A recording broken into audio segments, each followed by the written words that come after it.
Hi everybody, I'm Leslie, the Geek Mama, and I love to get into the nitty-gritty of homeschooling. Today I'm sharing with you books that my active boys like. I have 3 boys, they're second grade preschool, and one toddler. They are very active, and while my younger 2 boys love books, they love to be read to, they love flipping through books, my oldest son does not. Just to give you an example, yesterday I saw my oldest going through one of the book baskets and I got kind of excited. I thought, oh, he's inspired to look through a book. I wonder which he's going to pick to read, and maybe he'll be a reader after all. I was pretty excited. And then I saw what he was doing with the books. He was building ramps with them for his toy cars. So that dream died a quick death. Despite all that, I have managed to find what he likes in a book right now as an active 7-year-old boy. The first book I'm sharing with you is this. It's called a silly slider book. We found it at Half Price Books, I believe. My oldest actually came across it and begged me to buy it, so that's why I'm adding it to this list, because he does not normally beg me to buy books, but he begged me to buy it, so of course I did. And it's a pretty cool book. It's got these sliders on it, which changes the pictures and will reveal words. So this one's called When I'm Big, and if you open it up, you see it takes the full 2 pages, and the top says When I'm Big, and you can slide that up and reveal more of the picture. And then down here, it may start out like that, and you go, once you slide it up, it says, I'll be an astronaut, I blast into space. And all of the pages are like that. It's got these sliders on them. So he loves this book because of the sliders, but when the words are revealed, he is inspired to read them. And reading has been a bit of a challenge for me with him because he just doesn't love reading. And he's become a pretty good reader now, but I'd like him to read without with a little bit of excitement, enjoyment. And this kind of book does that for him. It's pretty easy for him, of course, but at least it's something that he's excited about. Like I said, I found this at Half Price Books. It says here it's $14.99, and I'm going to have to look for more of these silly slider books. The next book I have for you is this Usborne Lift the Flap Picture Atlas. Now, all of my kids love these Lift the Flap books. And if you're not familiar with them, all of the pages have these flaps that you can flip, and there's a little bit of information on the outside and some more information on the inside. And this one just has a few, but if we go to the next page,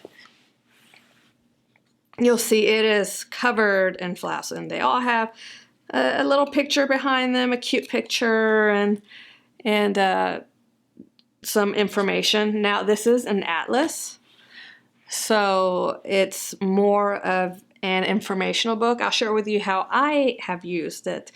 We started a little bit on world geography this year. My kids are young, so it's a gentle introduction to it. And so what I did was we looked at this book once a week, and we just looked at 1 2-page spread each week and spent a few minutes looking at it. Now, there are a lot of words, and my kids are young, and my 7-year-old was not going to, even if I read all these words, he was not going to retain all of that information. I would have retained all of that information. So I just let them lift the flaps and ask me about things in particular that they were interested in. And so, for example, my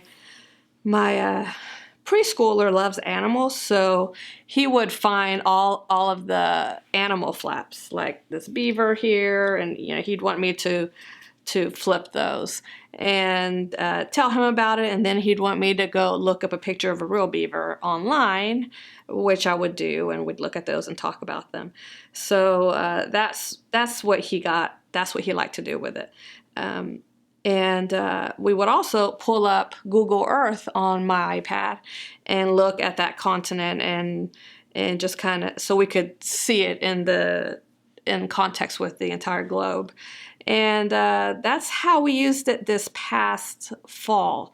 Now that we've gone through each 2-page spread, and then there's also in this flat back here, there's a map that you can pull out. Now that we've gone through the whole thing, I'm just going to use it as a reference book. So, for example, if we come across something in our history curriculum, and we're using Story of the World this year and ancient times. So we're about to start going through Africa. So I might pull out the Africa page and find where on here is the area that we're speaking about, that we're learning about, and like we've talked about Egypt. So and the Sphinx and the pyramids. So look at those things, and it just helps them to have a hands-on activity, especially my oldest. He needs these hands-on activities for information to settle into his brain. So it's just another way of looking at it, another opportunity to cement that information in his mind and to have more of an interest in it when I talk about it in the boring part of our curriculum, I guess you could say. When I'm just reading it, it's boring to my oldest. It's not boring to my preschooler, but my oldest just does not appreciate all the reading. So this helps him retain some interest in it. Another way you could use it is if you're just, let's say you're learning about animals, you can find the animals in here like my preschooler likes and see where they're from and sneak in a little bit of geography there. There's all sorts of ways you can use this atlas. So it's a pretty cool book. Next time I go to a homeschool conference, I'm going to camp out in the Usborne section and find more of these types of books. Now, my next two books are also Usborne books. We decided I chose to lean into technology this year since my second grader loves computers and technology, and he wants to be an engineer like his mama. So I decided to lean into it, capitalize on that interest. So I got two of these books, and you probably only need one. This first one is Look Inside How Computers Work, and this is Computers and Coding. I was so excited when I saw them that I just bought both and used them both. What I did with these was I created a little bit of a technology curriculum for us where I looked through both books to see where they had common information. And so one week we would look at one and one week we'd look at another. We wouldn't look at more than 1-2 page spread at a time. Because again, it's a lot of information. They wanted everything read to them in these, and I did. And since I'm a computer engineer, I went ahead and added my own little information that wasn't included, or my own thoughts on the information. But there's a part here, so you get to see here, like on this page, shows you what's inside a laptop, and can flip open and describes. And even within the flap, there's more flaps. And it describes things in a really understandable way for little kids. I'd say the ideal age for these would be more upper elementary or even middle school. But I went ahead and used it for my kids since my 7-year-old is highly interested in this kind of stuff. And then we took an old laptop that I had and took it apart so we can see some of these parts in real life. So that was fun and they were super excited about that. So this one right here, this Look Inside How Computers Work, was $14.99. And the Computers and Coding, same price, even though it's a much bigger book, but it's $14.99. So these are really cool, awesome books. Moving on to another subject, for history, I'm finding, since we're using Story of the World, and it's a lot of reading out loud to them, and a lot of coloring, and those are two of my oldest son's least favorite things to do. I need to find hands-on activities to hold his interest. So I found some of these books at half-price books again. I just looked in their ancient history section and looked for books that were appropriate for my children's ages, meaning that they had lots of colorful pictures and not a lot of words. And this was a really cute one. We were studying ancient Egypt, so you can see here that there's not a whole lot of words. It's doable for me to read to them and they're still fine. Pretty colorful, a little bit scary depending on your kids. My kids tend to have nightmares, so I have to be careful about that. So this was just right on the verge of appropriate for them. And then the really cool thing about this is there are overlays in here. So you see this, you have one scene, but if I turn the page, I get another scene. So that they loved these. They loved to flip them back and forth and find out, when they turned the page, how it changed the picture and why. So we got to have some cool conversations about that. So they love that. This was Pyramids. It was a first discovery book.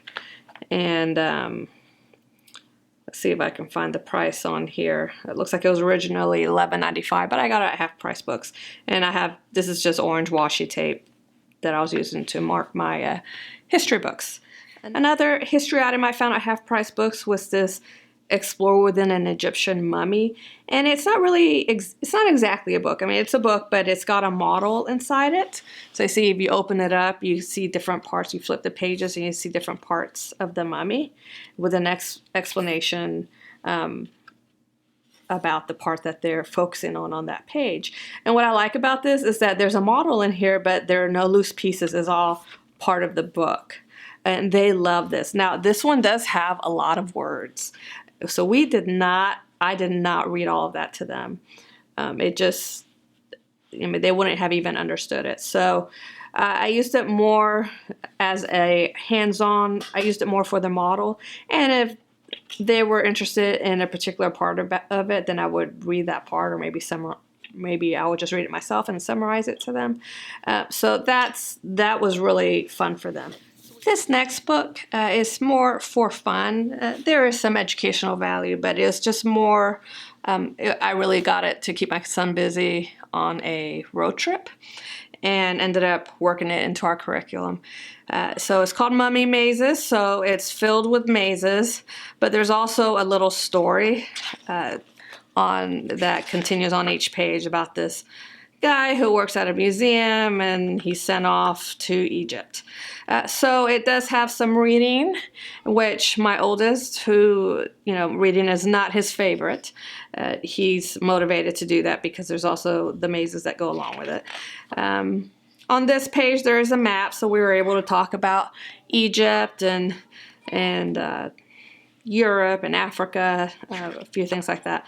And there are some pages where it shows, see if I can find one of them, like where it shows a pyramid, and here they are in the process of building a pyramid, so we could talk about that. So there is some educational value in that way.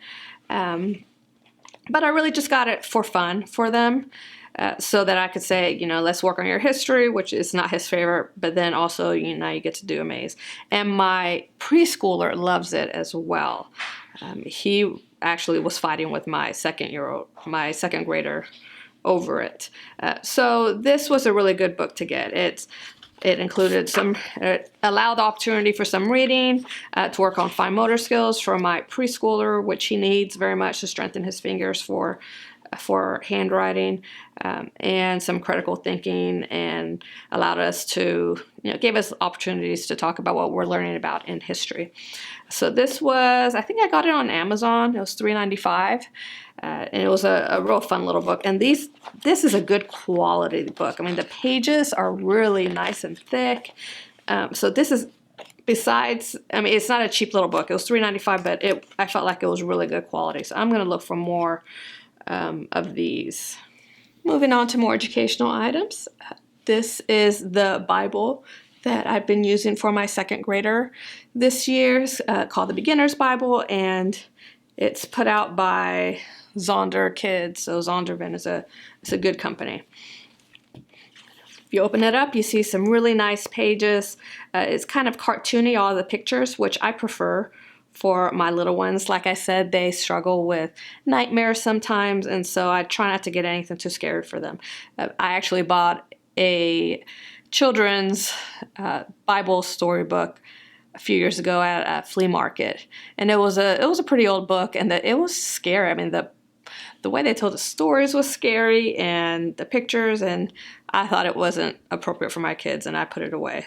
This is what I want for them right now, this type of thing.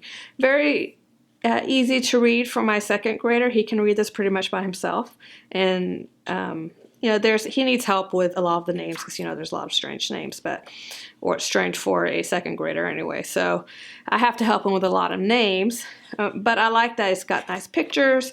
The pages are nice and thick. They're not easily torn by little hands. With each Bible story, it says underneath where it's from, so I can teach him this is from Genesis chapter 3, and we have a little gentle introduction into how to find things in the Bible. And then we move on to the New Testament stories. And one marked here, Jesus feeds the thousands, and this story is found in all of the Gospels. So it says under here which ones, where specifically you can find them. So that way I can teach them how to say, this is Matthew chapter 14, verses 13 through 22. But also, if we wanted to delve more into it, I could go find that in the Bible and read the full story. So this has been a really nice one. Now, the reason I'm sharing this as a book that active boys like is because my second grader loves this book. This has been the only book that he has read, and including his readers, where he said, no, I want to keep reading. I usually just have him read one story at a time, and he'll say, can I read more? Can we keep going? Which blew me away. I like to think that I'm raising my kids to love Jesus, but you never know. And clearly, this is God-driven for sure, because he does not like reading, but he wants to know about Jesus, and he keeps reading. He is self-motivated to read it. So love this. We'll move on to a book more appropriate for him as a third grader in a few months, probably this summer as I'm transitioning from second to third grade. But for now, this has been a really good one for him. It was $16.99. I've seen it at Mardell. You can get it on Amazon, I'm sure. It's all over the place. It's been my favorite children's Bible. Now on to something a lot less really educational, Minecraft books. My kids, even my 2-year-old, love Minecraft. And my second grader is really into it. He's really good at it. The other day he created a restaurant in there, he said, with tables and play area for the kids, and he just really gets into it. And so these are his books, his only cherished books. He has them in a special place. He would just carry them around and hold them and flip through them. This, again, he is not a book lover, so for him to really love a book, that's saying a lot. So he loves these.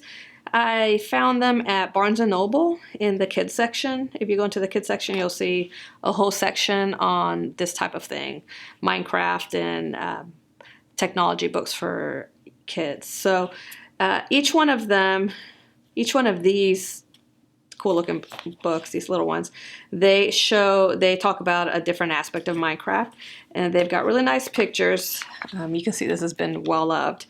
Got really cool pictures, and they do a lot of explaining about different aspects of it. So like, this is how to make an automated chicken farm. This is the Redstone book, so it's machinery and electricity and that kind of thing. So he looks at the pictures and gets inspiration for building his own things, but he'll also read some of it too. And since he's not a reader, that's saying a lot, that he doesn't just love to read, but he's motivated because he loves this subject. So a lot of really cool pictures, thick pages. They've been through a lot. They've been thrown around. I find them laying around in the playroom, and they've survived. And then this other one, the Big Book of Building Everything Minecraft. You see that they've written up through it, and it's a bigger book, so it's got bigger pictures. Again, my son reads these or looks at the pictures for inspiration. Sometimes I'll sit with him and have him read a little bit of it, but the reading level is higher than his reading level, so I have to help him a bit. But that's okay. That's how he learns. Now, Just a disclaimer, I found these I believe I found all of them in the children's section at Barnes & Noble. But I haven't read every word of every page, so I don't know if there may be content in here that someone may find objectionable for their kids. So I will look through it first if you're interested in getting something like this. Look through it first and see if there's anything that will bother you. For example, I know back here in the mod section, there's a section on mods that you can find. Let's see if I can find that. So you see it gives the website address of how to get to that how to get to that mod. So I just be mindful of that. I don't let my kids get online without me. I certainly wouldn't want them to go looking at some website that I haven't screened first, or to download anything, and because that's where you find these mods to download them. So I wouldn't let them do all that, because everything you download, you need to make sure it goes through your virus checker and all. So that's something to be mindful of. Also, there's things like this one is The Crafting Dead. Obviously, that's referring to The Walking Dead, and I think that's a little bit scary for my kids. Seems like the kids who play Minecraft are used to the creepers and all in there, including my kids. But since they do have issues with nightmares sometimes, that's something I want to keep them away from. But regardless of all that, my son loves these. My active little boy, who never wants to sit down and listen to a book, he loves looking through these, and this is a cherished item for him. All 4 of these books he keeps next to his bed. Now, to end with something much more educational, I have here the first set of Bob books, beginning readers. My oldest liked these a lot. I didn't use them as much with him, but he liked them a lot too.